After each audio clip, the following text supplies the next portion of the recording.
जय हिंद दोस्तों आज के इस वीडियो में तुम लोग अध्ययन करेंगे क्लास 10th में जो हम लोग अनसॉल्व का सेट कर रहे हैं, अग्रवाल का अनसॉल्व का सेट कर रहे हैं, जिसमें आज हम लोग 2022 का सेट 2 करेंगे। 2022 का सेट 2 हम लोग AW करेंगे। इससे पहले का हम लोगों ने 2022 का सेट 1 को हम लोगों ने कर लिया था, AB को कर लिया था। उसको आप लोगों ने अच्छे से अध्ययन कर लिया होगा, नहीं किया होगा तो उसको भी अध्ययन करो। अनसॉल्व का सभी सेट को आप लोग अध्ययन कर डालो, तो बोर्ड एग्जाम के लिए बहुत महत्वपूर्ण होता है। बोर्ड एग्जाम में अधिक से अधिक इसी से ही क्वेश्चन हम लोग इसी टाइप के क्या यही तो क्वेश्चन है जो कि बोर्ड एग्जाम में पूछा गया था, इसलिए अनसॉल्व पढ़ना बहुत जरूरी है। दोस्तों को ये बता दें, अगर आप लोग नए हो तो चैनल को जरूर सब्सक्राइब कर देना, क्योंकि चैनल को सब्सक्राइब करने से ये फायदा होगा कि यूट्यूब आपको हर अनसॉल्व का सेट आपको प्रोवाइड करवा देगा।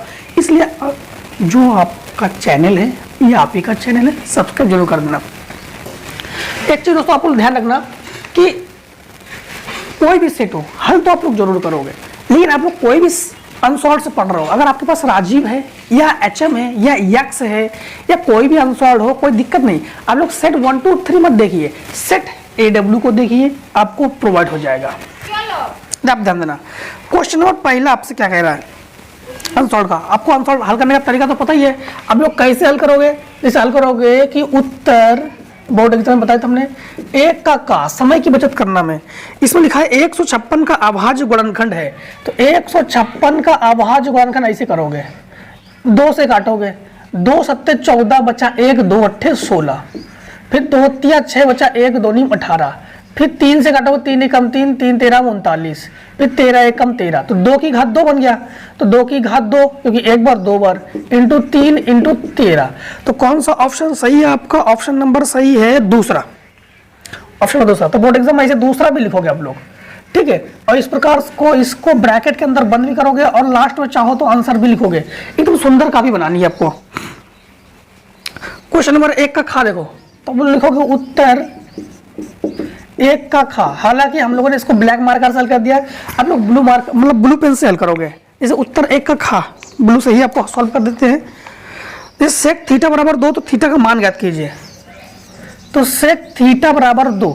इसके लिए दोस्तों आपको सारणी तैयार होनी चाहिए, त्रिकोणमितीय सारणी।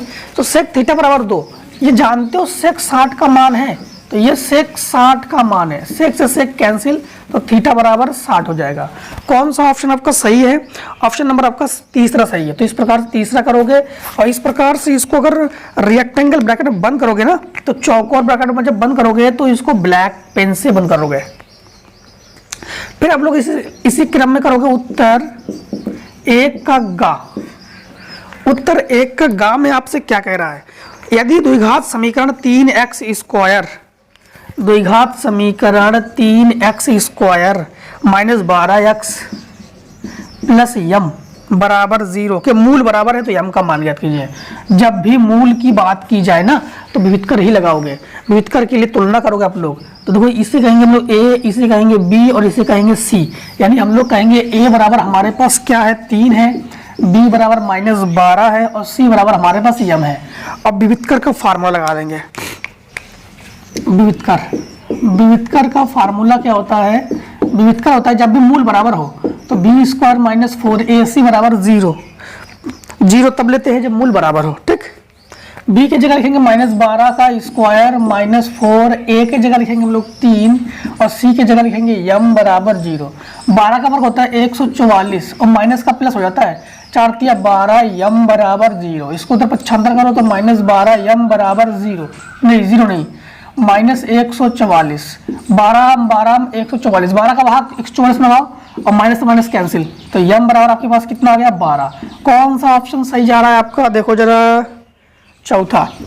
इस प्रकार से चौथा ऑप्शन सही गया। घा नंबर देखो 1 का घा, तो लिखोगे उत्तर 1 का घा। उत्तर 1 के घा में यह है कि एक समबाहु त्रिभुज, समबाहु त्रिभुज किसे कहते हैं? जिसकी सभी भुजाएं बराबर हो। समबाहु त्रिभुज ABC की भुजा 2a है। समबाहु त्रिभुज बनाओ पहले। एक समबाहु त्रिभुज है जिसकी सभी भुजाएं बराबर है, तो ये अगर 2a है तो ये भी 2a है, तो ये भी 2a ही है। उसके प्रत्येक शीर्ष लंब की लंबाई ज्ञात कीजिए। शीर्ष लंब, शीर्ष जानते हो? ये शीर्ष है प्रत्येक का, ये शीर्ष है प्रत्येक का, ये शीर्ष है प्रत्येक का। तो एक लंब खींचते हैं सबका ज्ञात हो जाएगा। तो ये शीर्ष लंब खींचा, तो यहाँ से यहाँ तक 2a है, तो यहाँ से यहाँ तक क्या होगा a, और यहाँ से यहाँ तक क्या होगा a। तो ये हो गया हमारे पास a b c d। हम लोग ये लंब ज्ञात करेंगे, एक लंब ज्ञात करेंगे तो ये भी लंब, ये भी शीर्ष लंब है, तो ये भी हमारा वही होगा और ये भी हमारा वही होगा। ठीक है, तो देखो यहाँ पाइथागोरस सूत्र में लगाएंगे हम लोग। पाइथागोरस सूत्र में कर्ण का वर्ग, कर्ण क्या है 2a का वर्ग, लंब का वर्ग, लंब क्या है हमारे पास AD का वर्ग जो कि ज्ञात कर रहे हैं, आधार का वर्ग मतलब हमारे पास a का वर्ग, ये हो गया 4a स्क्वायर बराबर AD square plus a square. a square को इधर पक्षांतर करके ले आओ तो हो जाएगा AD स्क्वायर बराबर 4a square minus a square, तो AD स्क्वायर बराबर ये हो जाएगा 3a स्क्वायर, और AD बराबर आप लोग इसको हटाओ रूट चढ़ाओ तो 3a स्क्वायर, तो AD बराबर आपके पास क्या हो जाएगा under root 3a। Under root से उसे ही निकाल सकते हैं जो किसी का वर्ग है। तो कौन सा ऑप्शन सही जा रहा है दोस्तों आपके पास, तीसरा ऑप्शन सही चला गया। तो इस प्रकार से तीसरा ऑप्शन आपका सही गया। ठीक है, क्वेश्चन नंबर देखो 1 का ये तक, हाँ क्वेश्चन नंबर 1 का इंगिया देखो, तब लिखोगे उत्तर 1 का इंगिया। उत्तर 1 का इंगिया में आप लोग ऐसे करोगे, 1 से 10 तक की धनात्मक सम संख्याओं का समांतर माध्य। सम संख्या उसे कहते हैं जिसको 2 से भाग दे सकते हैं हम लोग। तो सम संख्या हमारे पास क्या क्या है, सम संख्या हमारे पास है 2 4 6 8 10। इन्होंने कहा है कि 1 से 10 तक की सभी सम संख्याओं का समांतर माध्य। समांतर माध्य बराबर फार्मूला क्या होता है, समांतर माध्य बराबर फार्मूला आपके पास ये होता है, समांतर माध्य को लिखते हैं x बार से, पदों का योग बटे पदों की संख्या, ये होता है। ठीक है, पदों का योग बटे पदों की संख्या। तो x बार बराबर पदों का योग है 2 प्लस 4 प्लस 6 प्लस 8 प्लस 10 बटे पदों की संख्या 1 2 3 4 5। तो x बार बराबर जोड़ो 6 4 10 8 2 10 और 10 30 हो गया, 30 बटे 5 अर्थात 5 छक्का 30। तो x बार बराबर 6। कौन सा ऑप्शन सही जा रहा है देखो जरा दोस्तों, ऑप्शन आपका सही चला गया है तीसरा, तीसरा सही गया आपके पास। इस प्रकार से तीसरा ऑप्शन जो है आपके पास सही है। अब एक चीज ध्यान रखना, क्वेश्चन नंबर 1 का चा, तो लिखोगे उत्तर 1 का चा, 1 का चा। उत्तर 1 का चा में क्या कह रहा है, उत्तर 1 का चा में कह रहा है बिंदु 2, -3, यानी P में है 2, -3 और Q में है 10, y और बीच की दूरी 10 मात्रक है, y का मान ज्ञात करो। तो बीच की दूरी लगा देंगे इसमें। बीच की दूरी क्या होता है, फार्मूला में x1 y1 ये फार्मूला बता रहे हैं, ये x2 y2। बीच की दूरी, बीच की दूरी ये फार्मूला होता है अंडर रूट में x1 माइनस x2 का whole square plus y1 minus y2 का होल स्क्वायर। बीच की दूरी की जगह हम लोग 10 लिखेंगे, 10 को हमारे आंसर में दिया गया है अंडर रूट में। x1 की जगह हम लोग लिखेंगे 2 माइनस x2 की जगह लिखेंगे 10 का वर्ग प्लस y1 की जगह लिखेंगे -3 माइनस y2 की जगह लिखेंगे y का वर्ग। जब भी अंडर रूट को हटाना होता है तो हमेशा दोनों बच्चों में वर्ग करते हैं। अंडर रूट हटाने के लिए क्या करते हैं हम लोग, दोनों बच्चों में वर्ग। तो वर्ग से रूट को कर देते हैं कैंसिल। 10 का वर्ग क्या होता है 100, ये घटका हो गया 8, 8 का वर्ग कितना हो गया 64 प्लस इसका होल स्क्वायर खोलो a square plus b square minus 2ab 3 दूनी 6y, यानी माइनस माइनस प्लस हो जाएगा, ये माइनस और ये माइनस का हो जाएगा प्लस। इन दोनों को जोड़ कर पक्षांतर कर दो तो y स्क्वायर प्लस 6y और ये हो गया बराबर 100 माइनस 9 4 13 बचा 1 7 73। तो y स्क्वायर प्लस 6y और ये बराबर आपके पास घटे कितना बचेगा 27। इधर पक्षांतर करके ले आओ तो y square plus 6y minus 27 बराबर 0। 27 का ऐसा गुणनखंड करो कि जोड़ने या घटाने पर आपके पास 6 आ जाए। इतने का शॉर्ट तो कर लिया होगा आप लोगों ने, शॉर्ट फटाफट कर लो, फटाफट शॉर्ट कर लिया करो। तो 9 तिया 27, 9 और 3 क्या हो जाएगा आपके पास, 9 से 3 घटाओ तो क्या बचेगा आपके पास 6 बचेगा। आराम से गुणनखंड कर लोगे आप लोग, ठीक। तो देखो गुणनखंड कैसे करते हम लोग, देखो जैसे ही हम साइड होगा करे, दाया बाया होगा करे, आप लोग तुरंत शॉर्ट कर लिया करो। यहाँ पर तो वाई स्क्वायर प्लस का 9y माइनस का 3y, क्योंकि 9 तिया 27 और माइनस 27 बराबर 0, 9 तिया 27, 9 तिया 3 अच्छा है, इन दोनों में और इन दोनों में कॉमन ले लो तो y कॉमन लेंगे तो y प्लस 9 बचेगा, माइनस 3 कॉमन लेंगे, माइनस कॉमन लेंगे प्लस बचता है, तो y प्लस 9 बराबर 0। तो एक कोष्टक में y प्लस 9 और एक कोष्टक में y माइनस 3 बराबर 0। तो ये प्लस में और ये माइनस में, तो हमारे पास y का मान क्या निकलेगा, -9 और +3। तो देखो जरा कौन सा ऑप्शन सही जा रहा है हमारे पास, दूसरा। तो आप लोग ऐसे लिखोगे यहाँ पर कि दूसरा, और ये इस प्रकार से इसको रेक्टेंगल ब्रैकेट में बंद कर दोगे, ठीक है। देखो क्वेश्चन नंबर आगे, क्वेश्चन नंबर 1 खत्म हो गया, क्वेश्चन नंबर 2 देखो, इतनी को भी हम हटा दे रहे, क्वेश्चन नंबर 2 को स्टार्ट करते हैं। क्वेश्चन नंबर 2 में आपसे क्या कहा गया, क्वेश्चन नंबर 2 में आपसे कहा गया है यदि द्विघात समीकरण 3x square minus 12x plus 2m बराबर 0 के मूल बराबर है तो m का मान ज्ञात कीजिए। सेम टू सेम सवाल नंबर आप लोग एक के गा की तरह लगाओगे, इसको एक के गा की तरह लगाओगे। एक के गा में क्या आंसर आया था, 12 आंसर आया था ना, तो उसमें m था तो 12 आंसर आया था, इसमें 2m है तो मान लो 6 आ जाएगा।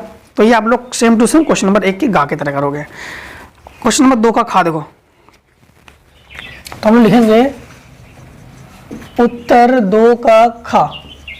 2 के खा में ये है कि cos square 67 minus sine square 23 का मान ज्ञात कीजिए। देखो जब भी हमने आपको पढ़ाया था कि जब भी साइन कॉस में जब भी 2 मान दिया जाए तो 1 मान को चेंज करेंगे, 4 मान दिया जाए 2 मान को चेंज करेंगे, 6 मान दिया जाए 3 मान को चेंज करेंगे, आधे मान को चेंज करेंगे, आधे मान को नहीं चेंज करेंगे। चेंज किस में करेंगे, 67 और 23 जोड़ो तो कितना हो रहा है 90, तो 90 से ही चेंज करेंगे। ठीक, किससे चेंज करेंगे, 90 से चेंज करेंगे।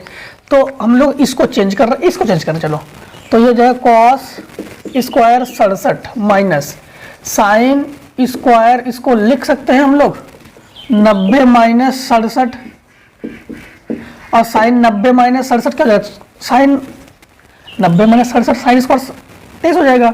और हम लोग यहाँ पर फार्मूला जानते हैं, एक होता है हमारे पास साइन 90 माइनस थीटा, ये होता है कॉस थीटा। तो उस फार्मूले के अनुसार ये तो हो गया हमारे पास कॉस स्क्वायर 67 माइनस ये हो जाएगा साइन स्क्वायर की जगह लिखेंगे cos, sine square theta cos square theta होता है ना, तो sine theta sine 90 minus theta, sine square नहीं, sine 90 minus theta cos theta होता है, तो साइन 90 माइनस 67 क्या हो जाएगा कॉस 67, तो कॉस स्क्वायर 67, तो ये माइनस और प्लस कैंसिल, तो हमारे पास आंसर आ गया 0। दूसरे का खा के बाद देखो दूसरे का गा।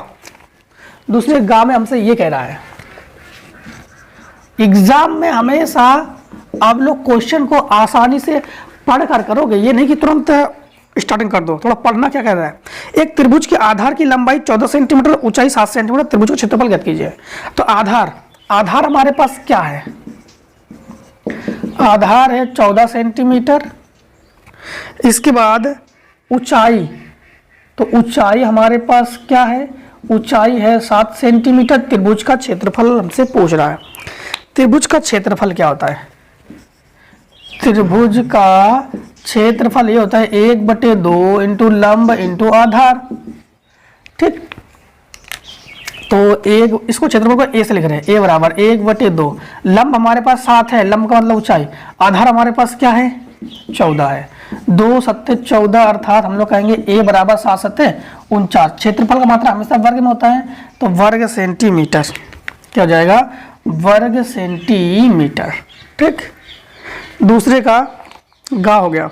दूसरे का घा देखो, दूसरे का घा, तो लिखोगे उत्तर दूसरे का घा। उत्तर दूसरे घा में इन्होंने ये कहा प्रथम 10 अभाज्य पूर्णांकों की माध्यिका ज्ञात कीजिए। प्रथम 10 अभाज्य का मतलब वह संख्या जो किसी से भाग ना जाए। ठीक है, अभाज्य स्वयं के अलावा किसी से भाग ना जाए। तो 2 एक अभाज्य संख्या, एक ना तो भाज्य है ना ही अभाज्य है, एक को नहीं ले सकते हैं। 2 एक अभाज्य संख्या है तो 2 को लेंगे, 3 एक अभाज्य संख्या है, 3 को लेंगे। 5 एक अभाज्य संख्या है, 5 को लेंगे। 6 को नहीं ले पाएंगे, 7 को ले लेंगे। 9 को नहीं, 8 को 9 को नहीं ले पाएंगे, 10 को नहीं ले पाएंगे। 11 को ले लेंगे, 12 को नहीं ले पाएंगे, 13 को ले लेंगे। फिर इसके बाद 14 को नहीं ले पाएंगे, 15 को नहीं ले पाएंगे, 16 को नहीं ले पाएंगे, 17 को ले लेंगे, 18 को नहीं ले पाएंगे, 19 को ले लेंगे, 20, 21, 22, 23 को ले लेंगे। हमें कितने लेना है? 1, 2, 3, 4, 5, 6, 7, 8, 9। 1, 2, 3, 4, 5, 6, 7, 8, 9। इसके बाद 23 के बाद 24 नहीं ले पाएंगे, 25 नहीं ले पाएंगे, 26 भी नहीं ले पाएंगे, 27 भी नहीं ले पाएंगे, 28 भी नहीं ले पाएंगे, 29 ले लेंगे। ठीक, ये हमने ले लिया। और ये क्रम हमारे पास किस क्रम में है? आरोही क्रम में भी है। आरोही क्रम में लिखना पड़ता है, आरोही क्रम में भी है। इसकी माध्यिका ज्ञात करना है। तो कितनी है हमारे पास? n बराबर हम लोग कहेंगे 10 है। टोटल संख्या कितनी? 10। सम है कि विषम है? तो हम लोग कहेंगे सम है। तो सम के लिए फॉर्मूला जानते हो, माध्यिका को लिखते हैं m से। m बराबर होता है n/2 पद का मान, n/2 पद का मान प्लस n/2 प्लस 1 पद का मान पूरे का बटे 2।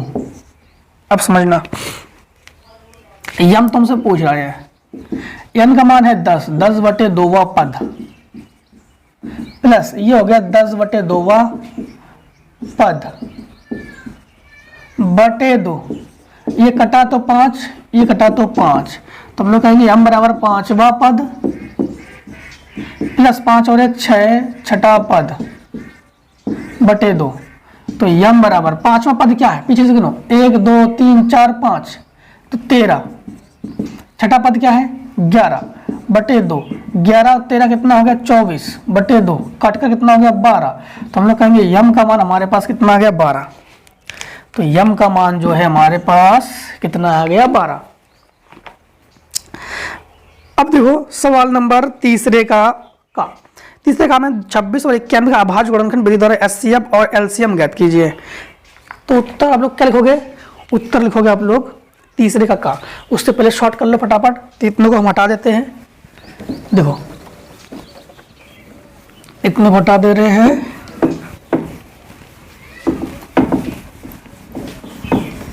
जैसे ही दाएं बाएं हुआ करे तुरंत शॉर्ट कर लिया करो आप लोग। देखो उत्तर तीसरे का कह रहा है, तीसरे का में ये कह रहा है कि 26 91। तो 26 और 91 हमने तो इसको बताया था आपको, दोनों को एक साथ काटा करो, दोनों को एक साथ काटा करो, जो बराबर लगभग काटते जाए वो HCF, जैसे भिन्न भिन्न संख्या से काटे वो LCM। जैसे मान लो 2 से काटो तो 2 से कटेगा नहीं, 2 से ये नहीं कटेगा। 13 से काटो, 13 दूनी 26, 63 91। अब ये 13 से नहीं कटेगा, तो हम लोग कहेंगे हमारे पास HCF आ गया। HCF आ गया, HCF हमारे पास क्या है? HCF आ गया 13। ठीक, अब हम लोग LCM ज्ञात करेंगे, तो ये 2 से ही कटेगा और ये 7 से ही कटेगा। तो हम लोग कहेंगे LCM। LCM क्या है हमारे पास? LCM है 13 × 2 × 7। तो ये हो जाएगा 7 दूनी 14, 14 कम 14, 14 14 42, बचा 4, 14 और 4 18, 182। तो ये LCM और ये HCF। ठीक, अब देखो सवाल नंबर तीसरे का सवाल नंबर तीसरे का तो लिखोगे उत्तर तीसरे का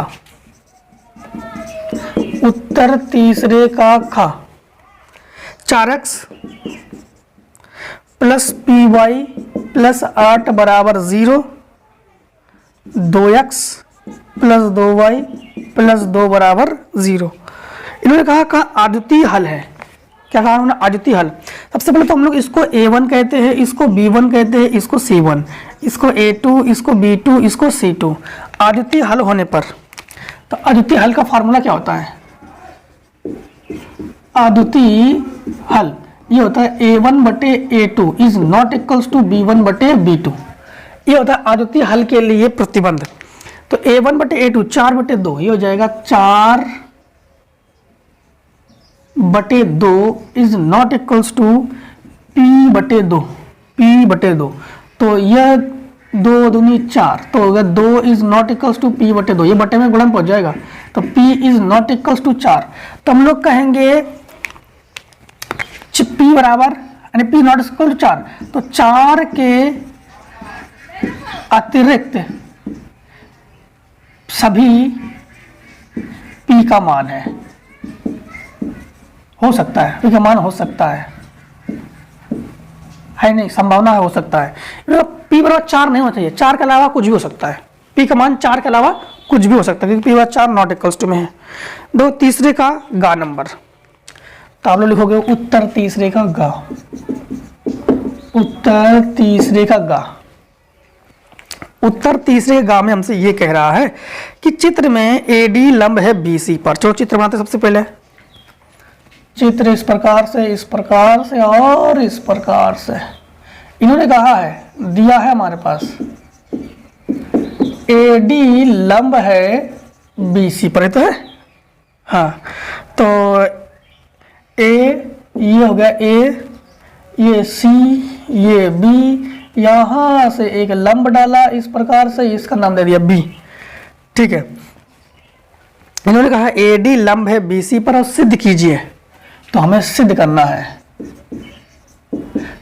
है AB square plus CD square बराबर BD square plus AC square. अब एक चीज ध्यान रखना, हमने आप लोगों को हमेशा बुक में पढ़ाया भी है कि लंब के सामने वाली भुजा कण होती है। जैसे मान लो कि ये एक कोई समकोण त्रिभुज है, ठीक, ये कोई एक क्या है समकोण त्रिभुज है और ये लंब है। तो लंब की सामने वाली जो ये भुजा है ये क्या होती है हमेशा कण, और कण की जो सामने वाली भुजा होती है ये क्या होती है हमेशा लंब, ठीक, ध्यान रखना। और जस्ट इसके नीचे वाली भुजा क्या होती है आधार। तो लंब कण आधार हमेशा पाइथागोरस प्रमेय लगाते हैं। तो सबसे पहले हम लोग इसमें ध्यान रखना, जब ये लंब है ना, ये लंब है, लंब की सामने वाली भुजा ये भुजा क्या है कण, ये लंब है, इसके सामने वाली भुजा ये भुजा क्या है कण, ये भुजा आपके पास क्या है कण। अब ध्यान देना, तो कण का वर्ग इस त्रिभुज ले त्रिभुज ADC में, त्रिभुज ADC में, ठीक है, उपपत्ति पे आ जाओ, ये उपपत्ति है, उपपत्ति त्रिभुज ADC में कण का वर्ग, कण क्या है हमारे पास AC का वर्ग, लंब का वर्ग, लंब क्या है हमारे पास AD का वर्ग, प्लस आधार का वर्ग, आधार क्या है हमारे पास CD का वर्ग। समीकरण हो गया एक। अब इसमें कण का वर्ग यानी AB का वर्ग, लंब का वर्ग मतलब AD का वर्ग, प्लस आधार का वर्ग मतलब BD का वर्ग। समीकरण हो गया 2। समीकरण क्या हो गया 2। समीकरण 1 व 2 को घटाने पर, ये तो आप लोगों ने विलोपन विधि में पढ़ के रखा है कि प्लस प्लस होने पर घटाते हैं और माइनस प्लस होने पर जोड़ते हैं, और माइनस प्लस होने पर भी घटाते हैं। तो ये हो गया हमारे पास AC स्क्वायर बराबर AD square plus CD square, ये हो गया AB स्क्वायर बराबर, ये हो गया AD square plus BD square, minus minus minus, ये आपके पास कैंसिल हो गया।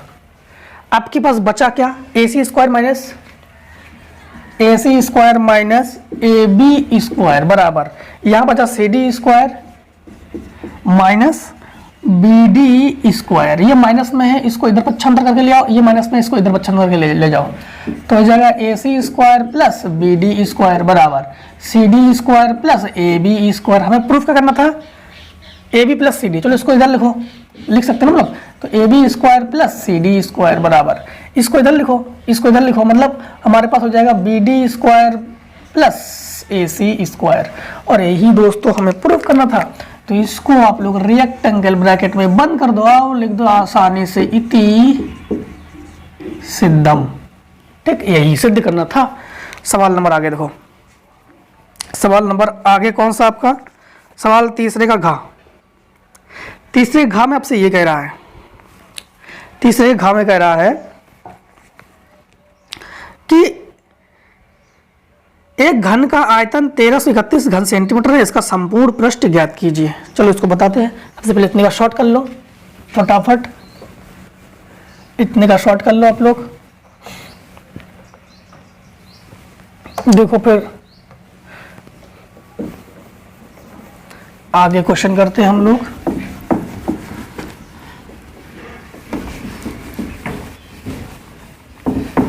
दोस्तों अनसॉल्व से ही आप लोग बोर्ड एग्जाम में अनसॉल्व से ही तैयारी किया आता है, बुक से क्या क्या पढ़ोगे हम लोग? अनसॉल्व से पढ़ोगे, माइंड को इधर उधर भटका सकते हो, भटकाना चाहिए माइंड को ना। देखो तीसरे का घा, तीसरे घा में ये कह रहा है एक घन का आयतन 1331 है, तो घन का संपूर्ण पृष्ठ ज्ञात करो। तो घन का आयतन, तो घन का आयतन हमारे पास क्या है 1331, और घन का आयतन क्या होता है भुजाघात 3। घन का आयतन क्या होता है भुजाघात 3, तो भुजा की घात 3 बराबर 1331, और 1331 का घन निकाल लो। तो भुजा घात 3 बराबर, ये जानते हो किसका घन है? नहीं जानते तो निकाल लो, इसका घन निकाल लेते हैं हम लोग। 1331 का निकाल लेते हैं। 1331 11 से कटेगा, 11 एकम 11 बचा, 1 11 दूनी 22, 11 एकम 11, फिर 11 एकम 11, फिर 11 एकम 11, यानी 11 का क्यूब है। तो इसकी जगह लिखेंगे हम लोग 11 का क्यूब। तो घातों से कर लिए तुलना, तो भुजा बराबर हमारे पास क्या है, भुजा बराबर है 11 सेंटीमीटर। भुजा बराबर हमारे पास क्या है 11 सेंटीमीटर।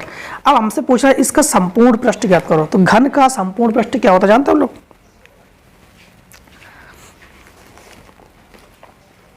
घन का संपूर्ण पृष्ठ, तो लिखेंगे घन का संपूर्ण पृष्ठ ये होता है 6a स्क्वायर। 6a स्क्वायर मतलब 6 इंटू भुजा स्क्वायर, तो बराबर संपूर्ण पृष्ठ लिखेंगे एस से हम लोग, तो 6 को 6 लिखेंगे और इंटू 11 का वर्ग है, तो 6 इंटू 11 का वर्ग 121, तो यश बराबर हो जाएगा 6 एकम 6, 6 दूनी 12, 6 एकम 6 और 1 7, 726 वर्ग सेंटीमीटर। क्योंकि वक्र का मात्रक संपूर्ण पृष्ठ का मात्रक हमेशा वर्ग में होगा, क्षेत्रफल का मात्रक वर्ग में होगा, आयतन का मात्रक क्यूब में होगा। ठीक, सवाल नंबर चौथे का सिद्ध कीजिए 3√3 एक अपरिमेय संख्या। ये तो आपको आसानी से आप लोग कर लोगे, आपको बहुत आसान तरीके से हमने पढ़ा था आपको चौथे का। तो सबसे पहले हम लोग क्या करते हैं मानते हैं, इसका तो एक स्टेप है। सबसे पहले देखो 3√3 हमें प्रूव करना है। 3√3 है नहीं 3√2 है, तो 3√2 को प्रूव करना है हमें। तो सबसे पहले हम लोग क्या करते हैं मानते हैं। माना 3√2 एक परिमेय संख्या है, मानते हैं, है नहीं है, यही तो विरोधाभास है। परिमेय संख्या है और परिमेय संख्या 3√2 बराबर, इसको क्या करते हैं a बटे b के बराबर करते हैं, जहां b is not equal to 0। b बटे b, a बटे b के बराबर क्यों करते हैं? अच्छा p बटे q के बराबर कर सकते हैं, a बटे b के बराबर भी कर सकते हैं। इसलिए करते हैं क्योंकि इसको माना है परिमेय संख्या, और परिमेय संख्या किससे कहते हैं? जिसको अंश बटे हर के रूप में लिखा जा सके उसे परिमेय संख्या हम लोग कहते हैं। तो इसको इसके बराबर करते हैं इसलिए, क्योंकि a परिमेय संख्या a परिमेय संख्या। जब भी अंडर होता है दोनों पक्षों का वर्ग करते हैं, तो हम लोग क्या करेंगे दोनों पक्षों में वर्ग करने पर, तो जाएगा 3√2 का वर्ग बराबर a बटे b का वर्ग। तो 3 का वर्ग 9, 2 का वर्ग 2, 9 दूनी क्या हो जाएगा 18 बराबर a स्क्वायर बटे b स्क्वायर, ये इसके गुणा में पहुंच जाएगा। तो a स्क्वायर बराबर 18 b स्क्वायर, समीकरण डाल दो 1। आप लोग कहोगे a 18 को विभाजित करता है, एक इसको विभाजित करता है 18 को। अब आप लोग क्या मानोगे? मानोगे कि a बराबर 18 के मान लोगे और इसको कहाँ रख दोगे? इसका मान समीकरण 1 में रख दोगे।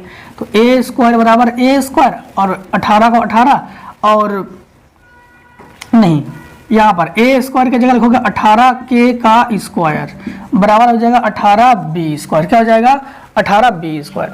इसको लिख सकते हैं हम लोग 18 इंटू 18 इंटू के स्क्वायर बराबर ये हो जाएगा 18 b स्क्वायर। एक 18 से एक 18 कैंसिल हो गया, तो आपके पास क्या हो गया b स्क्वायर बराबर 18 के स्क्वायर। तो हम लोग लिखोगे b 18 को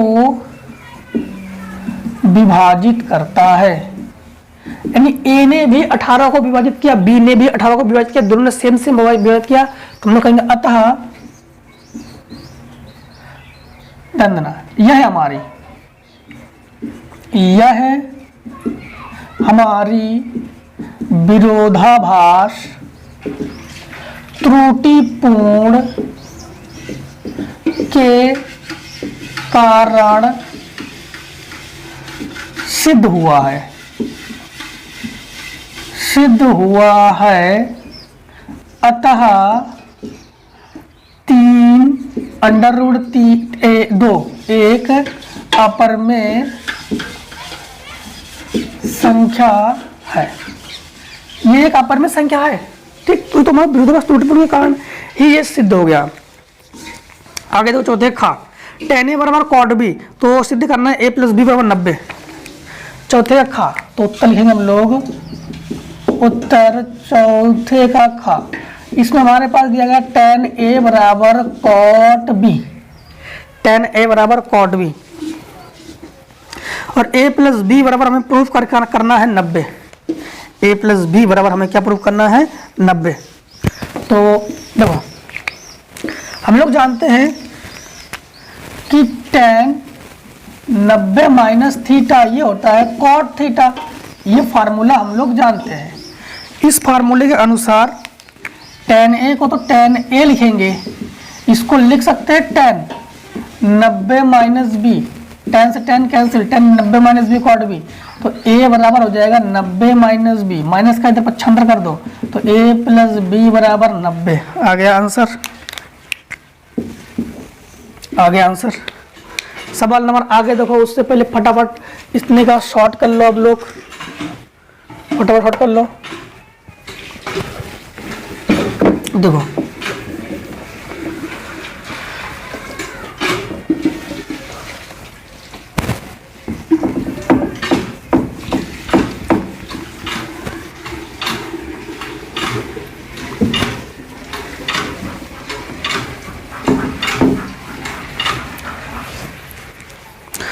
सवाल नंबर चौथे का गा नंबर दो, तो लिखोगे उत्तर चौथे का गा नंबर। चौथे गा नंबर, 6 मीटर लंबाई वाले एक ऊर्ध्वाधर स्तंभ की भूमि पर छाया की लंबाई 4 मीटर है, जबकि उसी समय एक मीनार की छाया की लंबाई 28 मीटर है। मीनार की ऊंचाई ज्ञात कीजिए। समझना, 6 मीटर लंबाई वाले, तो लंबाई क्या है, लंबाई है 6 मीटर। इसके बाद लंबाई को एक काम करो, L1 से लिखो, ठीक है। तो L से लिखो, L बराबर 6 मीटर। इसके बाद छाया की लंबाई, छाया को लिखो x से, तो x बराबर हमारे पास कितना है, 4 मीटर, 4 मीटर। इसके बाद जबकि उसी समय मीनार की छाया की लंबाई, फिर से मीनार की छाया की लंबाई, तो एक काम करो, इसको x1 और इसको x2 करो, तो ये हो जाएगा आपके पास 28 मीटर। और मीनार की ऊंचाई ज्ञात करो, मीनार की ऊंचाई मतलब ये हो गया L1, तो इसको मान लो L2 बराबर क्वेश्चन मार्क, या H भी कह सकते हो इसको। तो देखो ऐसे कंडीशन में हमसे थेल्स की प्रमेय लगाते हैं हम लोग। क्या लगा देंगे, थेल्स की प्रमेय। थेल्स की प्रमेय, थेल्स प्रमेय का नियम क्या है, थेल्स प्रमेय का नियम है x1 बटे x2, x1 बटे x2 बराबर L1 बटे L2। x1 का मान 4 है, इसका मान 28 है, L1 का मान हमारे पास 6 है और इसका मान L1 है, L2 है। तो 4 एकम 4, 4 7 28, तो L1 एकम L2 एकम L2 और 7 6 42, तो 42 मीटर। ये आ गया हमारे पास आंसर, ठीक। सवाल नंबर चौथे का घा, 7.6 मीटर लंबाई का एक रेखाखंड खींचिए, जिसे 2:3 का अनुपात में विभाजित कीजिए। दोनों भागों की आप लोगों को रचना करना है। देखो सवाल नंबर हम लोग लिखेंगे उत्तर चौथे का घा। रचना आप लोग करोगे, हम बताएंगे। देखो रचना कैसे करोगे, हमने पहले भी कहा था कि जब भी आप लोग 2 अनुपात कितना दिया गया है, 2:3, जब 2:3 दिया गया, इसका मतलब 2 + 3 बराबर 5, तो 5 बराबर भागों में ही बांटोगे और 5 बराबर भागों में बांटोगे। अगर 2/3 होता तो 3 बराबर भागों बांटते, 2/3 होता तो 3 बराबर भागों बांटते हम लोग। अब केवल 5 बराबर भागों बांटेंगे। सर्वप्रथम लोग क्या किया, सर्वप्रथम AB बराबर कितना दिया गया हमारे पास, सर्वप्रथम AB बराबर 7.6 सेंटीमीटर का आप लोग लिखोगे। रचना में लिखोगे आप लोग, प्रश्न नंबर 1, सर्वप्रथम AB बराबर 7.6 सेंटीमीटर का एक रेखाखंड खींचा, ठीक है, रेखाखंड खींची और इसके बाद बस इतना दिया गया है। सर्वप्रथम AB बराबर 7.6 सेंटीमीटर एक रेखा खींची और इसे 5 बराबर भागों में नहीं, ax एक किरण खींची, ax एक किरण खींची, प्रश्न नंबर 2 में ax किरण खींची, इसे 5 बराबर भागों में बांटा, जो कि इस प्रकार से, तीसरे नंबर पर लिखना a1 a2 a3 a4 a5, जो इस प्रकार से है। इसमें लिखोगे a1 बराबर a1 a2 बराबर a2 a3 बराबर a4 a5, ठीक। इसके बाद आप लोग लिखोगे कि a5 को b से मिलाया, चौथे नंबर पे a5 को b से मिलाया, a3 को c से मिलाया, a3 को c से मिलाया। यही आपकी अभिष्ट रचना भी है, यही आपकी क्या है, अभिष्ट रचना है। अब ध्यान देना, क्वेश्चन नंबर 5, क्वेश्चन नंबर 5 में क्या कह रहा है, क्वेश्चन नंबर 5 में कह रहा है, आप लोग लिखोगे उत्तर 5 का दो क्रमागत विषम पूर्णांक ज्ञात करना है तुम्हें, इनके वर्गों का योगफल 290 हो। क्रमागत संख्या तो हमने इससे पहले के वीडियो में बताया था, हमने सेट 1 में क्रमागत संख्या किसे कहते हैं, और इसमें हम लोग क्रमागत विषम संख्या लेंगे। तो क्रमागत विषम संख्या, क्रमागत विषम संख्या हमारे पास हो गया x + 2 और x + 4, ठीक। सम संख्या के रूप में लेंगे, विषम संख्या आ जाएगा। दोनों का वर्गों का योगफल कितना है, 290। तो ध्यान देना, दोनों का वर्गों का योगफल कितना है, 290। तो लिखेंगे हम लोग x + 2 का वर्ग प्लस x + 4 का वर्ग बराबर 290। होल स्क्वायर खोलो, a² + b² + 2ab, इसका होल स्क्वायर खोलो, a² + b² + 2ab बराबर 290। x² और x² ये हो जाएगा 2x², 4x और 8x ये हो गया 12x, 4 और 16 ये हो गया 20 बराबर 200। लेंगे इसमें कॉमन, 2 ले लेंगे कॉमन, तो क्या बचेगा यहाँ पर, यहाँ बचेगा x² + 6x + 10 बराबर 2 एकम 2, 2 एकम 2, 2 चौको 8, 2 पंचे 10, 2 पंचे 10। तो इस 55 कर दो, तो x² + 6x + 10 - 145 बराबर 0। तो x² + 6x ये घटाओगे तो -135 बराबर 0। 135 का गुणनखंड करोगे, जोड़ने घटाने पर आपका आ जाए 6 आ जाए। तो 135 का आप लोग ले लो एलसीएम, तो किस 5 से घटाओ, 5 दूनी 10, 5 7 35, फिर 3 नीम 27, फिर 3 3 9, 3 एकम 3, ठीक। ये हो गया 5 तिया 15 और 3 3 9, तो 15 और 9 आ जाएगा आपके पास। तो ये आ जाएगा आपके पास x² + 15x - 9x - 135 बराबर 0। इन दोनों में और इन दोनों में कॉमन ले लो, तो x कॉमन लोगे तो x + 15 - 9 कॉमन लोगे तो x + 15 बराबर 0। एक कोष्टक में x + 15 और एक कोष्टक में x - 9 बराबर 0। तो ये तो प्लस का है, अग्रह हो जाएगा, इसको ले लेंगे तो x बराबर क्या हो जाएगा 9। तो आंसर ध्यान देना, यहाँ पर x + 2 है तो 9 + 2 कितना आ जाएगा 11, x + 4 है तो 9 4 कितना हो जाएगा 13। और इस प्रकार से आंसर हो गया हमारा, ठीक। क्वेश्चन नंबर देखिए आप लोग 5वें का खा, फटाफट शॉर्ट कर लीजिए इतने का खा। 5वें का खा में हमसे ये कह रहा है कि यदि बिंदु a, 0, 0, b x, y संग्रेख है तो सिद्ध कीजिए कि x बटे a + y बटे b बराबर 1। ध्यान रखना दोस्तों, कभी भी अगर संग्रेख की बात कही जाए, कभी भी अगर संग्रेख की बात कही जाए तो आप लोग त्रिभुज का क्षेत्रफल लगाओगे। आप लोग लिखोगे उत्तर 5 में रखा, क्या लिखोगे, उत्तर 5 में का खा। बिंदु हमारे पास a, 0, 0, b और x, y, यही तो है x, y, x बटे a + y बटे b बराबर 1 प्रूव करना है। तो हमेशा आप लोग इसको x1, इसको y1, इसको x2, इसको y2, इसको x3, इसको y3 मान लो। त्रिभुज का क्षेत्रफल लगा दो। त्रिभुज का क्षेत्रफल आप लोग जानते हो, त्रिभुज का क्षेत्रफल, त्रिभुज का क्षेत्रफल क्या होता है, 1/2। ये होता है x1 y2 - y3 plus x2 y3 - y1 plus x3 y1 - y2 बराबर 0। संग्रेख होने पर बराबर 0 लिया जाता है। 1/2 इज नॉट इक्वल टू 0 हो जाएगा, ऐसे लिखोगे 1/2 is not equal to 0। x1 की जगह आप लोग लिखोगे a, y2 minus y3, y2 की जगह b माइनस y3 की जगह y प्लस x2 की जगह लिखोगे 0, टोटल मान 0 हो जाएगा, प्लस x3 की जगह लिखोगे x, y1 माइनस y2, तो ये हो जाएगा 0 माइनस b बराबर 0। इसके साथ गुणा करेंगे तो हमारे पास ये हो जाएगा ab, इसके साथ गुणा करेंगे तो माइनस ay, इसके साथ गुणा करेंगे तो माइनस bx बराबर 0। अब एक काम करो, ab को तरफ पक्षांतर कर दो तो माइनस ax हो जाएगा, ये माइनस by नहीं माइनस bx और माइनस ay बराबर माइनस ab। माइनस ले लिया हम लोगों ने कॉमन, तो हमारे पास ये हो जाएगा, माइनस कॉमन ले लिया और हमने a b का दोनों पक्षों में भाग लगा दिया।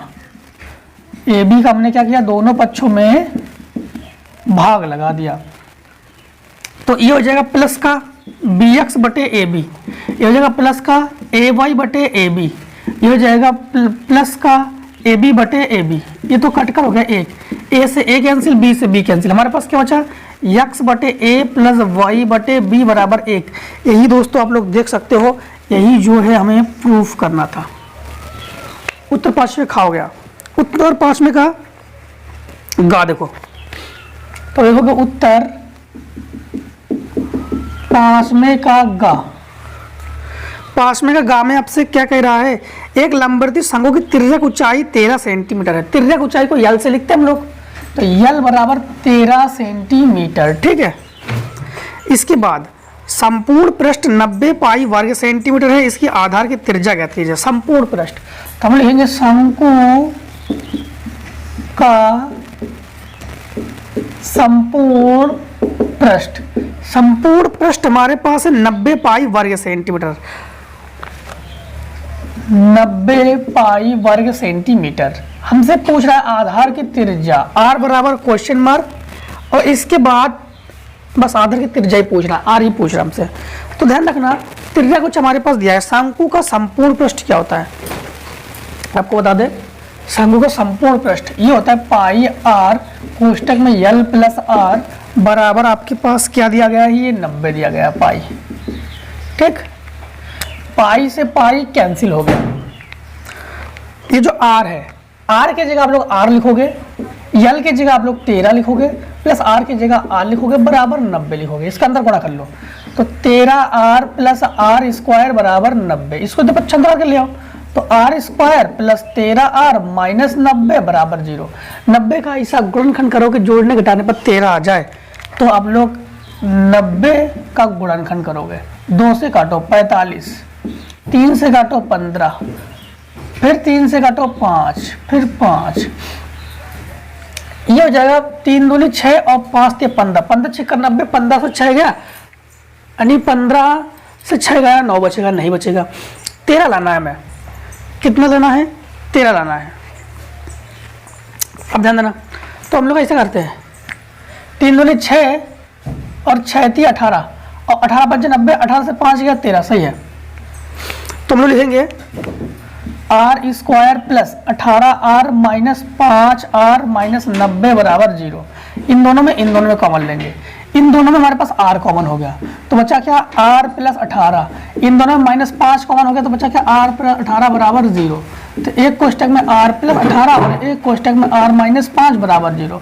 प्लस वाले को लेते नहीं है क्योंकि ये आग्रह हो जाता है, माइनस वालों को ले लेंगे हम लोग, तो r बराबर हमारे पास कितना आ जाएगा 5 सेंटीमीटर, क्योंकि माइनस का है प्लस का हो जाएगा, और यही हमसे पूछ रहा था, तो हमारे पास हो गया r का मान कितना आ गया 5 सेंटीमीटर। फटाफट शॉर्ट कर लो, फटाफट शॉर्ट कर लो। अब देखो कौन सा नंबर,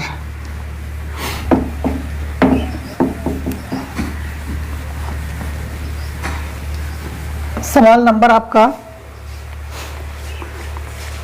5वें का घा। निम्नलिखित सारणी में किसी मोहल्ले के 25 परिवारों में भोजन पर दैनिक व्यय दर्शा दिया गया है और माध्य ज्ञात करना है। ये तो आप लोग कर लोगे, माध्य बराबर आप लोग सिग्मा एफ एक्स बटे एफ, तो माध्य वाला हम इसको छोड़ देते हैं, ये आप लोग कर लोगे। नहीं कर पाओगे तो सेट 3 से पहले कमेंट कर देना, सेट 3 प्रोवाइड कर देंगे, ठीक है। तो माध्य वाला आप लोग कर लोगे, क्योंकि इसमें कोई पी का मान, के का मान, एम का मान तो ज्ञात नहीं करना है, ज्ञात करना तो हम उसको कर देते हैं। ये सिंपल तरीके से करना आपको। सवाल नंबर 6 देखो, सवाल नंबर 6 का एक आयताकार खेत का विकर्ण उसकी छोटी भुजा से 60 मीटर अधिक है। विकर्ण जो है छोटी भुजा से 60 मीटर अधिक है। यदि बड़ी भुजा छोटी भुजा से 30 मीटर अधिक हो तो खेत की भुजाएं ज्ञात कीजिए। सब लोग छोटी भुजा से ही है, तो सबसे पहले छोटी भुजा ही मान लो। माना छोटी भुजा हमने मान ली x सेंटीमीटर है, सब लोग छोटी भुजा से ही है। फिर उन्हें कह रहा है कि विकर्ण छोटी भुजा से 60 मीटर अधिक है, तो विकर्ण छोटी भुजा से 60 मीटर अधिक है, तो विकर्ण जो है वो x प्लस 60 हो गया, क्योंकि 60 मीटर अधिक है। मीटर में सेंटीमीटर और मीटर कन्वर्ट कर दे रहे भाई। अब बड़ी भुजा 30 मीटर अधिक है, तो बड़ी भुजा आ जाएगी x प्लस 30 और ये मीटर में है, सभी मान मीटर में है। ठीक।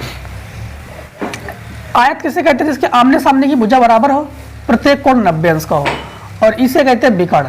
तो विकर्ण जो है आपके पास x प्लस 60 है, और ये जो बड़ी भुजा है x प्लस 30 है, और ये छोटी भुजा जो है x है। ठीक।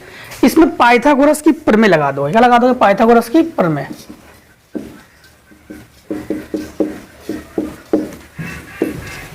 पाइथागोरस की प्रमेय क्या है? कर्ण का वर्ग। कर्ण क्या है? ये वाली भुजा है, तो ये x प्लस 60 का वर्ग है, बराबर लंब क्या है? ये भुजा, तो x का वर्ग। आधार क्या है? x प्लस 30 का वर्ग। ठीक। इसका होल स्क्वायर खोलो तो a square plus b square, तो 6 का वर्ग 36 और 0 का वर्ग डबल 0, प्लस 2ab 60 दूनी 120 बराबर x स्क्वायर प्लस इसका वर्ग 3 का वर्ग 9 और डबल 0 प्लस 30 दूनी 60 x। ये x स्क्वायर और ये x स्क्वायर ये कैंसिल हो गया। ठीक है। इन दोनों को इधर पक्षांतर करके ले जाओ, तो x स्क्वायर को लिखो प्लस 60 x को लिखो, और ये 120 है तो माइनस 120 हो जाएगा इधर आके, प्लस 900 को लिखो, ये प्लस का इधर आके माइनस में हो जाएगा 3600 बराबर 0। तो ये हो गया x स्क्वायर, ये दोनों घटाएंगे तो माइनस 60x, और इन दोनों घटाएंगे तो माइनस का 2700 बराबर 0। 2700 का ऐसा गुणनखंड आपको करना है कि जोड़ने या घटाने पर 60 आ जाए। तो तुरंत 2700 का अब लोग क्या करोगे? एलसीएम ले लोगे। 2700 का क्या लोगे अब लोग? एलसीएम। तो 30 और 90 का देख लेते हैं। 30 इंटू 90 तो 9 तिया 27, तो 27 हो गया, और 90 से 30 गया 60। हाँ, 90 और 30 हो जाएगा। क्या जाएगा आपके पास? 90 और 30। तो इसको लिखेंगे हम लोग x square minus 90x plus 30x, तभी प्लस लिखेंगे तभी घटा सकते हम लोग, तो माइनस 2700 बराबर 0। तो इन दोनों में और इन दोनों में कॉमन लेंगे, इन दोनों में x कॉमन है, तो अच्छा x माइनस 90, और इन दोनों में प्लस 30 कॉमन है, तो बच्चा हमारे पास x माइनस 90 बराबर 0। तो हमारे पास एक कोष्टक में x माइनस 90 और एक कोष्टक में x प्लस 30 बराबर 0। ठीक। अब ध्यान देना, तो ठीक। अब देखो ये हो जाएगा, इसको तो लेंगे नहीं, इसको लेंगे, तो x बराबर हमारे पास क्या आ जाएगा? 90 आ जाएगा। अब हमारे पास छोटी भुजा क्या है? x का मान क्या है? 90। विकर्ण क्या है हमारे पास? विकर्ण है x प्लस 60, अर्थात हम लोग कहेंगे 90 प्लस 60 मतलब 150। और बड़ी भुजा हमारे पास क्या है? बड़ी भुजा होगी x प्लस 30, अर्थात 90 प्लस 30 120। और हमसे ये क्या पूछ रहा है? हमसे ये पूछ रहा है कि खेत की भुजाएं ज्ञात कीजिए। क्या पूछ रहा है? खेत की भुजाएं। तो खेत की भुजाएं क्या है? खेत की भुजाएं हमारे पास है 150 मीटर और 120 मीटर, और ये जो 90 है ये हमारे पास खेत की विकर्ण है। ये क्या है? खेत की विकर्ण है। ये भुजा है, ये भुजा है, ये भुजा है, ये भुजा है, और ये हमारे पास विकर्ण। अगर 30 लोगे ना, 30 लोगे तो इसके लिए अलग आंसर आएगा। 30 के लिए ये मान हो जाएगा 90 और ये मान हो जाएगा आपके पास 60। ठीक। अब देखो सवाल नंबर आपका 6 का खा। 6 का खा में क्या कह रहा है? दी गई आकृति में, चलो फटाफट शॉर्ट कर लो, आकृति बना देते हैं, फटाफट शॉर्ट कर लो इसको। 6 का खा,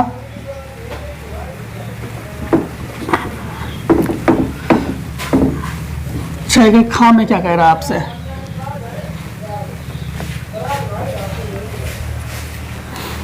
तब लिखोगे उत्तर 6 का खा,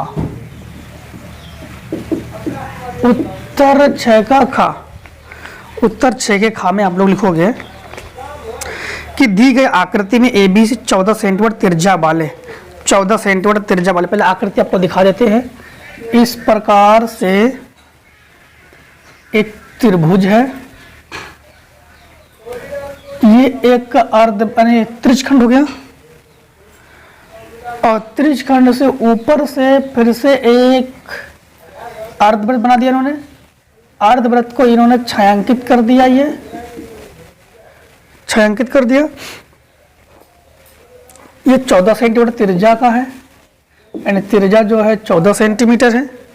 तो त्रिज्या को लिखेंगे आर से, आर बराबर हमारे पास क्या दिया गया है 14 सेंटीमीटर। ठीक, अब वृत्त का चतुर्थांश है, BC को व्यास मानकर, BC को व्यास मानकर, BC ये है B और ये है C और ये है A, तो BC को व्यास मानकर, व्यास मानकर अर्धवृत्त खींचा गया है। छायांकित भाग का क्षेत्रफल ज्ञात करो। देखो छायांकित भाग का क्षेत्रफल हम लोग ज्ञात करेंगे।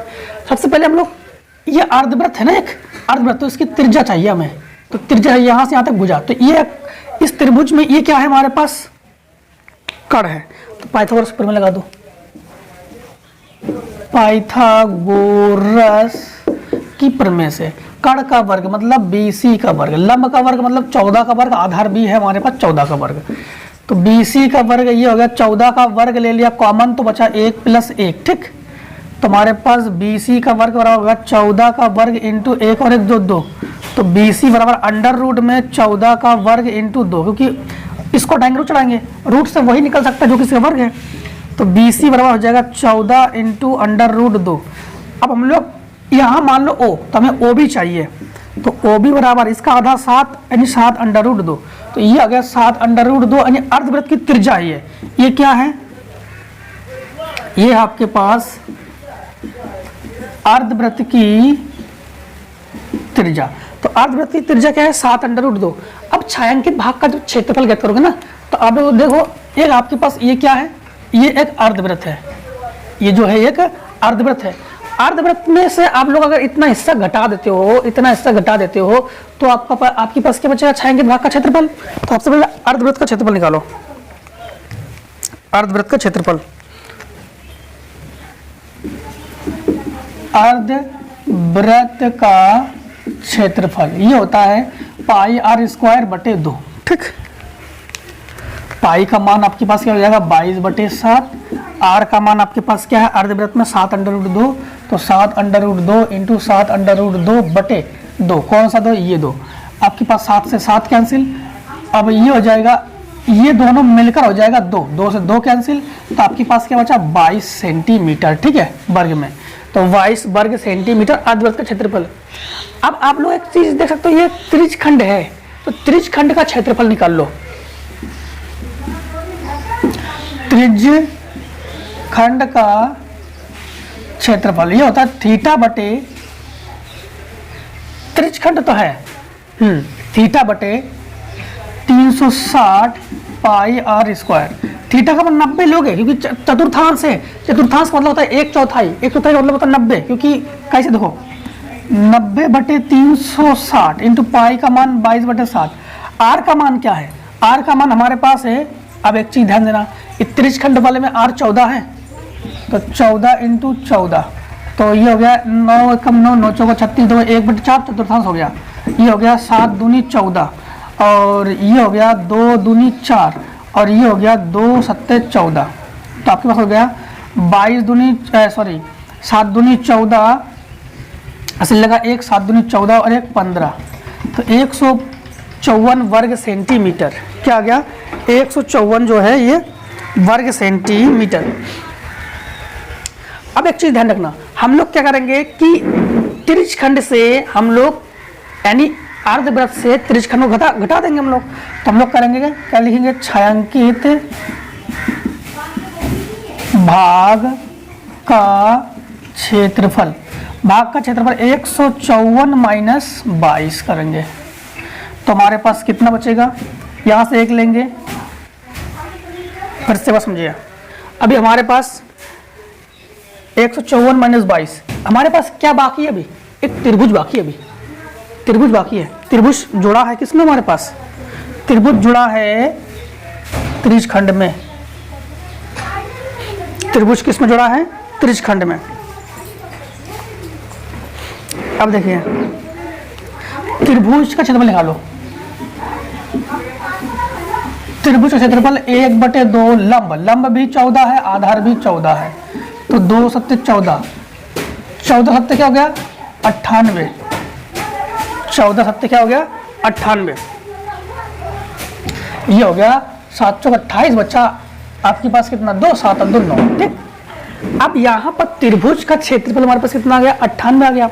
ध्यान रखना आगे सॉल्व करने से पहले एक चीज ध्यान रखना, 22 और ये 7 बचा था, तो इसमें भी क्या हो जाएगा 22 सत्ते 154। ठीक, अब ये क्या है अर्धवृत्त का क्षेत्रफल, तो ये अर्धवृत्त का क्षेत्रफल ये भाग हो गया, और ये हमारे पास त्रिज्यखंड का क्षेत्रफल ये इतना हिस्सा हो गया त्रिज्यखंड का क्षेत्रफल, और ये हमारे पास क्या हो गया त्रिभुज का क्षेत्रफल ये इतना हिस्सा हो गया। ठीक, अब एक चीज ध्यान देना, तो छायांकित भाग का क्षेत्रफल हम लोग क्या करेंगे, छायांकित भाग का क्षेत्रफल हम लोग ये हो जाएगा 154, ये क्या है हमारे पास अर्धवृत्त का क्षेत्रफल माइनस, क्यों घटाएंगे हम लोग, किसको घटाएंगे 154, कौन सा 154, ये हमारे पास 154 इसका आया है त्रिज्यखंड का क्षेत्रफल, प्लस 98 इसमें 98 जुड़ा है। ठीक, इसका माइनस का अंदर गुणा कर लेंगे हम लोग, तो हमारे पास ये हो जाएगा 154 माइनस 154 माइनस 98, इससे ये कैंसिल हो गया, तो माइनस 98 वर्ग सेंटीमीटर। क्षेत्रफल कभी भी माइनस में नहीं होता है, तो हम लोग कहेंगे 98 वर्ग सेंटीमीटर, ये हो गया हमारे पास आंसर। सवाल नंबर आगे देखिए और फिर फटाफट शॉर्ट भी कर लीजिए। देखो सवाल नंबर आगे,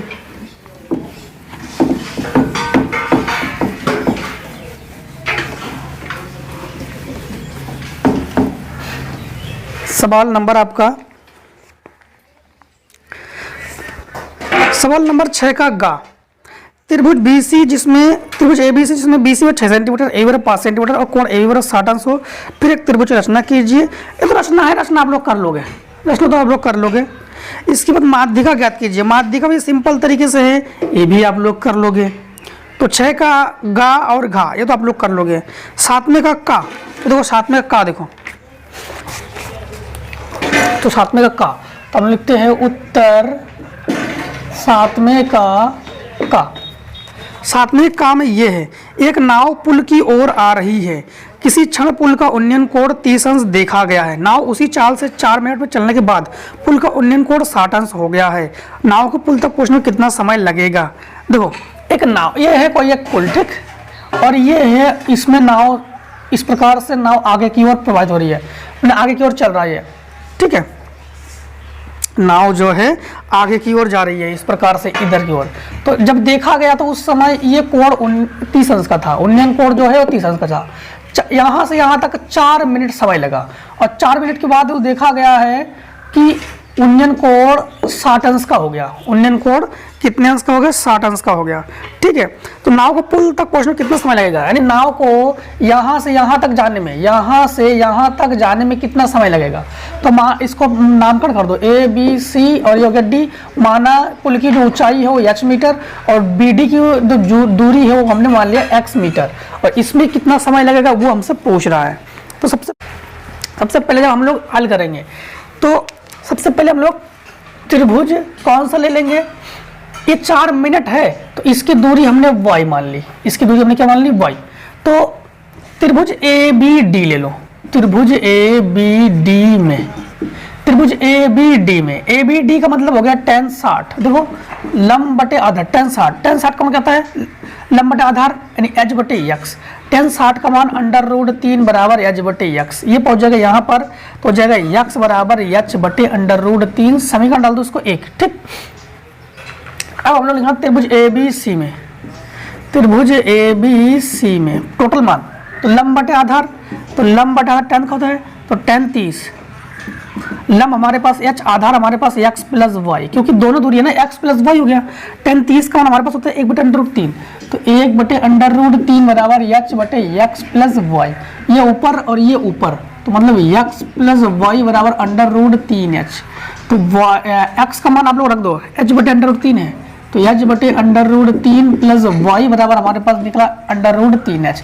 उठा का पक्षांतर कर दो, तो y बराबर under root 3h minus h बटे अंडर रूट 3, भिन्न कर लो, तो y बराबर 3 एकम 3 माइनस h एकम h बटे अंडर रूट 3, अर्थात 2h बटे अंडर रूट 3। y क्या है? दूरी है, तो दूरी हम लोग कहेंगे दूरी y बराबर 2h बटे अंडर रूट 3, ये दूरी है। यहाँ पर समय क्या लगा? 4 मिनट, तो इसका समय क्या है? 4 मिनट। चाल ज्ञात कर लो, तो चाल बराबर फार्मूला क्या होता है? दूरी बटे समय। दूरी क्या है? 2h बटे अंडर रूट 3, समय क्या है हमारे पास? 4 मिनट। ठीक, ये यहाँ पर आ जाता है, तो 2h बटे अंडर रूट 3 इंटू 4 कट जाएगा, 2 दूनी 4, तो हम लोग कहेंगे चाल जो है हमारे पास 2h बटे नहीं केवल h बटे 2 अंडर रूट 3। ठीक है, ये चाल है हमारे पास मीटर पर सेकेंड में। अब एक चीज ध्यान रखना, मिनट में, सेकेंड में नहीं, मिनट में। एक चीज ध्यान रखना कि चाल हम लोगों ने ये ज्ञात कर ली, अब यहां से यहां तक की हमें समय ज्ञात करना है, तो दूरी हमारे पास क्या है? x, तो दूरी हमारे पास क्या है? x, और x का मान हमारे पास क्या है? x का मान हमारे पास है h बटे अंडर रूट 3, h बटे अंडर रूट 3, और चाल हमारे पास क्या है? चाल हमारे पास है h बटे 2 अंडर रूट 3। समय पूछ रहा है, तो समय बराबर फार्मूला क्या होता है? समय बराबर होता है दूरी बटे चाल, दूरी बटे चाल। समय को t से लिख रहे हैं, दूरी हमारे पास क्या है? h बटे अंडर रूट 3, चाल क्या है? h बटे 2 अंडर रूट 3, तो ये हो जाएगा h बटे under root 3 into 2 under root 3 बटे h, s से h कैंसिल, अंडर रूट 3 से अंडर रूट 3 कैंसिल, तो t बराबर हमारे पास कितना जाएगा? 2 मिनट। तो 2 मिनट लग रहा है समय। कितना मिनट समय लग रहा है? 2 मिनट समय लग रहा है। ठीक, अब देखो क्वेश्चन नंबर आगे, क्वेश्चन नंबर आगे इनका अथवा है क्या? हाँ अथवा है, तो अथवा में अथवा वाला देखो फटाफट, तो इससे पहले शॉर्ट कर लो इतने का। देखो बोर्ड एग्जाम में कोई एक करना है, यहाँ पर आपकी तैयारी के लिए हम दोनों बता दे रहे हैं, बोर्ड एग्जाम में कोई भी एक करना है आपको। ठीक है, अब बोर्ड एग्जाम जब अथवा वाला करोगे ना, तो आप लोग लिखोगे कैसे? जब अथवा वाला करोगे तो आप लोग लिखोगे ऐसे, उत्तर 7, 7 ही तो है, 7 का अथवा इसे लिखोगे, 7 का भी लिखोगे और इस प्रकार से अथवा भी लिखोगे। ठीक, अब क्वेश्चन क्या कह रहा है? एक मीनार के आधार से 100 मीटर और 25 मीटर दूरी पर उसके समतल पर दो बिंदु ए और बी एक ही सीधी रेखा में है। उस मीनार के उन्नयन कोण और एक दूसरे से कोटिपूरक है। कोटिपूरक है, मीनार की ऊंचाई ज्ञात कीजिए। जब भी कोटिपूरक की बात की जाए, देखो चित्र ऐसे बना होगा। ठीक है, यहाँ पर थीटा हो जाएगा और एक हो जाएगा 90 माइनस थीटा। कोटिपूरक की बात की जाए, समपूरक की बात की जाए या पूरक की बात की जाए, तो एक कोण थीटा, दूसरा कोण 90 माइनस थीटा। ये हो गया ए, ये हो गया बी, ये हो गया सी और ये हो गया डी। 1 मीटर हमारे पास क्या दिया गया है? ये हमारे पास 100 मीटर है और ये हमारे पास 25 मीटर है। मीनार की ऊंचाई ज्ञात कीजिए। तो माना मीनार की ऊंचाई, माना मीनार की ऊंचाई हमने मान ली h मीटर, तो ये हो गया h मीटर।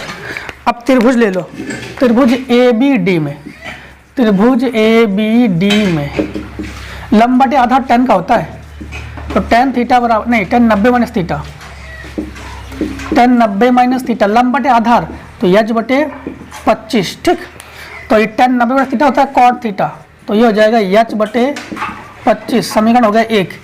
अब त्रिभुज ए बी सी ले लो, त्रिभुज ए बी सी में तो लंब बटे आधार, अब दूरी हमारे पास 100 दिया, अलग अलग दिया इसमें, तो tan थीटा लंब बटे आधार तो h बटे 100, tan थीटा का ये होगा समीकरण 2। प्लस और माइनस, अगर प्लस माइनस में हो तो जोड़ना या घटाना किया जाता है, प्लस माइनस नहीं है उस कंडीशन में हमेशा गुणा करोगे, क्योंकि tan थीटा cot थीटा का उल्टा होता है। तब लिखोगे समीकरण 1 और 2 का गुणा करने पर। ठीक है, तो समीकरण 1 और 2 का गुणा करेंगे। समीकरण 1 क्या है? cot थीटा, समीकरण 2 क्या है? tan थीटा बराबर ये हो जाएगा h बटे 100 इंटू h बटे 25, मतलब आगे पीछे हो गया, यहाँ पर 25 और यहाँ पर 100, वैसे कोई दिक्कत नहीं था। कॉट थीटा का फार्मूला होता है 1 बटे tan theta into tan theta बराबर एच स्क्वायर बटे ये हो जाएगा 25 इंटू 100, ठीक। तो ये 10 से 10 कैंसिल, ये ऊपर पहुंच जाएगा, तो एच स्क्वायर बराबर हो जाएगा 25 इंटू 100, इसको हटाओगे रूट चढ़ाओगे तो अंडर रूट में 25 इंटू 100, तो एच बराबर रूट से ये 5 का वर्ग है और ये 10 का वर्ग है, तो एच बराबर आपके पास कितना आ गया 50 मीटर, और ये हो गया आंसर, ये हो गया आपके पास आंसर, ठीक। सवाल नंबर देखो 7वें का खा, 7वें का खा तो लिखोगे बोल उत्तर 7वें का खा। 7वें खा में ये कह रहा है ऋतु धारा के अनुकूल 2 घंटे में 20 किलोमीटर तैर सकती है, धारा के प्रतिकूल 2 घंटे में 4 किलोमीटर तैर सकती है, 4 किलोमीटर तैर सकती है। स्थिर जल में उसकी तैरने की चाल और धारा की चाल ज्ञात कीजिए। तो ये तो क्वेश्चन हमने कई बार कर दिया है, तो ये क्वेश्चन तो आप लोग कर लोगे।